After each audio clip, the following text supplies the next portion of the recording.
Olá! Hoje a gente vai mergulhar num material fascinante. São ensinamentos tirados de As Joias do Dragão Amarelo, de um autor conhecido como V.M. Lakshmi. Isso. E a nossa missão aqui é tentar desvendar um tipo de mapa para a transformação interior. O que me chamou a atenção logo de cara é que o foco não é em, sei lá, pensar positivo ou dicas rápidas. Não de jeito nenhum. Pelo contrário, né? O texto alerta muito sobre os perigos de uma busca espiritual meio superficial. Vamos investigar essa ideia de uma falsa personalidade, as forças que sabotam a gente por dentro e o caminho, que às vezes é bem arriscado, para superar tudo isso. E o ponto de partida é surpreendentemente atual, sabe?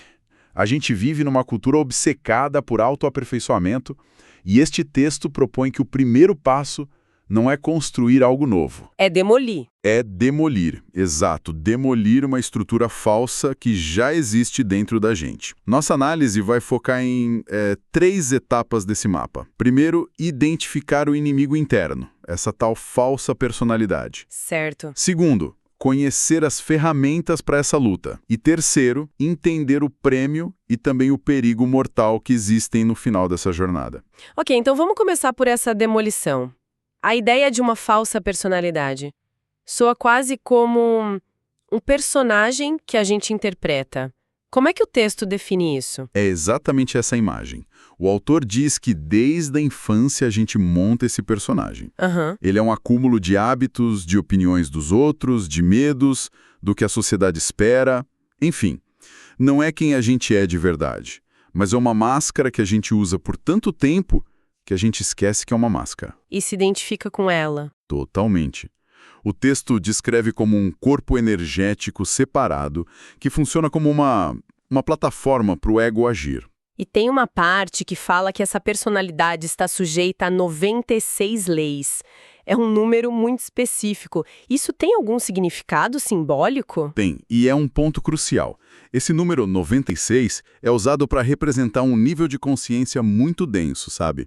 Mecânico, previsível. Tipo causa e efeito, direto. Exato. É o reino das reações automáticas.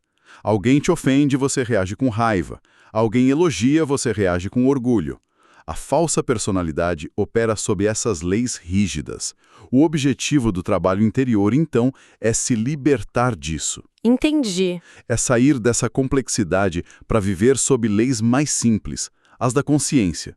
Por isso a recomendação drástica, negar a si mesmo, que no fundo significa negar essa personalidade reativa. Entendi.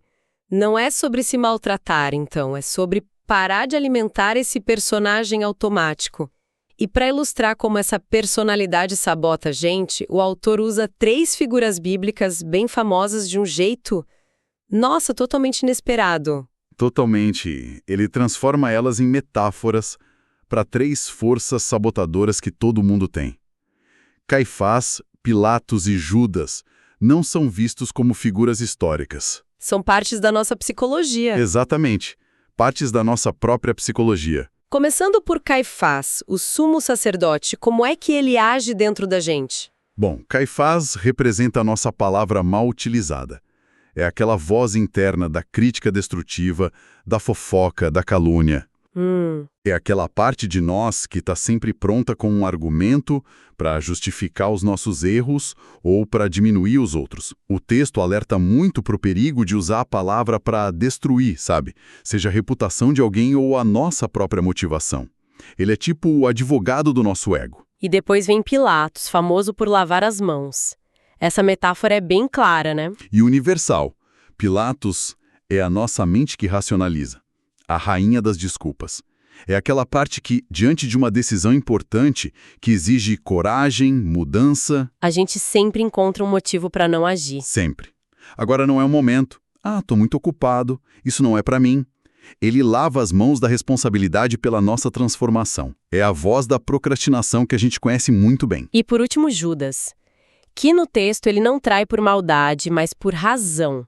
O que o torna talvez o mais perigoso dos 3. Sem dúvida o mais sutil.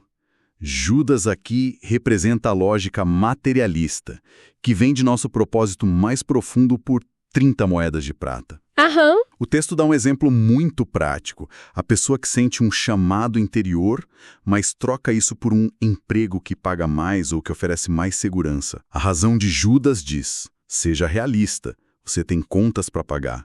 Não pode perder essa oportunidade. É a lógica do mundo, né? É a lógica do mundo sabotando a lógica da alma.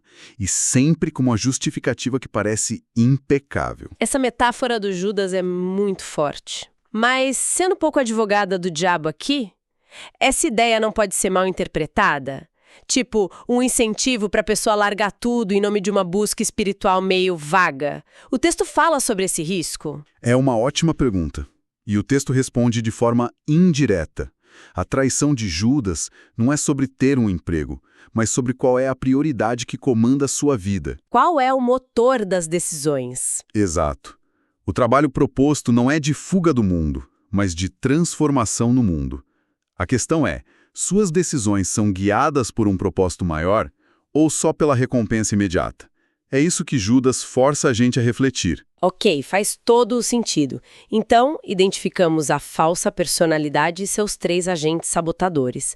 A pergunta que fica é, como a gente luta contra eles? O material deve oferecer uma saída, um caminho prático? Sim, e a solução é bem direta, nada de teorias vagas. O texto lista uma série de requisitos para polir nossa iniciação. Disciplinas diárias! Isso, disciplinas diárias. Por exemplo, esforça-te em dizer a verdade mesmo que te doa. Esforça-te ao máximo em viver o que ensinas. Esforça-te em aprender a meditar. A ideia é que a transformação não acontece por acaso. Ela exige um esforço consciente. E contínuo. E contínuo, para alinhar o que a gente faz com o que a gente quer ser. Ético também. O texto fala sobre 5 alentos de vida. O que são exatamente? Aqui, a parte prática fica mais profunda. Os 5 alentos são descritos como 5 tipos de energia vital que a gente precisa nutrir para fortalecer nossa estrutura interior. O texto associa eles a diferentes corpos ou camadas da nossa consciência. E como isso funciona na prática? Quais são esses corpos e esses alimentos? Basicamente, esses corpos são vistos como níveis do nosso ser, do mais sutil ao mais denso.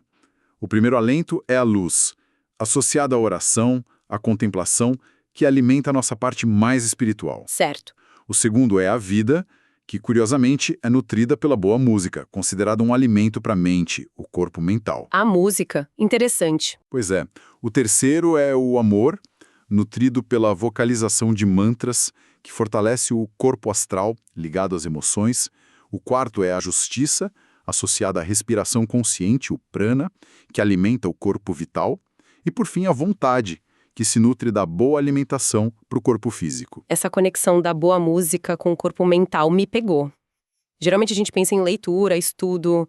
Por que a música? O texto sugere que a mente não é só racional, ela é vibracional. A harmonia, a matemática da música clássica, por exemplo, teriam o poder de ordenar os pensamentos, acalmar a agitação. Funciona como um bálsamo. Exato. A ideia é que, se uma pessoa sente que falta clareza mental, ouvir música de qualidade seria tão importante quanto meditar. É um sistema bem holístico, né?